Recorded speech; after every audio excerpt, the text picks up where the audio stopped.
Hello guys! Ako si Kim, isang OFW dito sa Australia. Tara guys, samahan niyo ako today. Mag-grocery kami ni Mrs. And guys, nandito kami sa Woolies. At walang pasok. Kailangan mo na mag-stock. At wala na kaming pagkain ni Mrs. sa bahay. Una kong binili guys, tubig, pampalakas sa araw-araw. Chilin. Pangano guys, narita ba yung itlog? Hop, siyempre, piliin natin yung mas mura. Yep.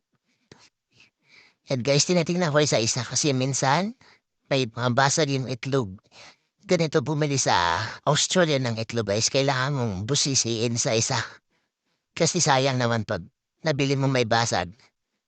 Ikot kami guys. Ikot ko guys, may nakita kong Asian store at may mga paninda ng Filipino like sardinas, century. May dato puti at soka. Yung bigas nila dito, yung 10 kilo ay $38. Ikot kami guys. Ayan. Kita ko yung sabon at wala na kaming sabon. Kailangan maglaban ni Mrs. Handbayad na kami guys.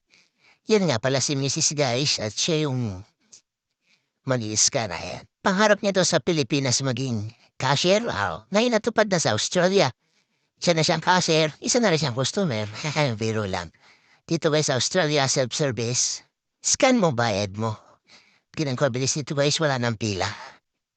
Yan, pagkatapos mo scan, bayaran mo. Yan. Yan, pasok. Tapos lalabas na yung resibo dyan guys. At syempre, may sukli pa yan.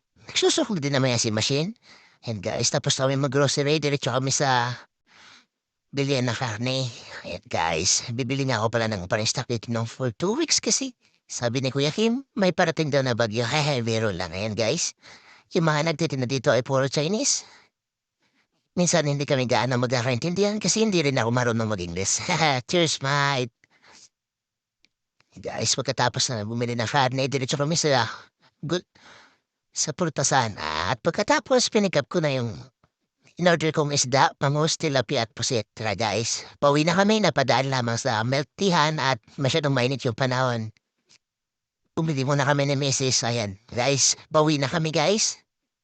Habang pauwi at nagme-milk tea. Ayusin ko muna yung pinag-grocery namin guys at sa sobrang dami baka hindi na kami magkasya sa loob ng kotse. Biro lang. Guys, ayos ko baka pampagsakan yung itlog at mabasag. Nagmamadali na guys at gutom na. Yan guys, pauwi na kami. Nagmamadali na ako guys magmamaniyo kasi sobrang gutom na. Yan guys, tingnan mo. Sobrang bilis yan. Sabi ko sa asawa ko kumapit ka, baka mahulog ka sa iba. Tiyan. Yan guys, dito sa Australia, yung Manabela ay sa kanan. Yung daan ay kaliwa, kabaliktaran naman sa Pilipinas. Kaya kung bago ka dito guys, maninibago ka. Yan. Sobrang bilis ko magpatakbo, di ba guys? Sedan! Yan, 1,400 km/h yan. Yeah, syempre, stoplight tigil. At mahal dito mag-penalty, edit na sa bice guys. And ito na yung pinag-grocery ko. Di ba sobrang dami? Yan lang kaya ng pusa ko. See you, bye!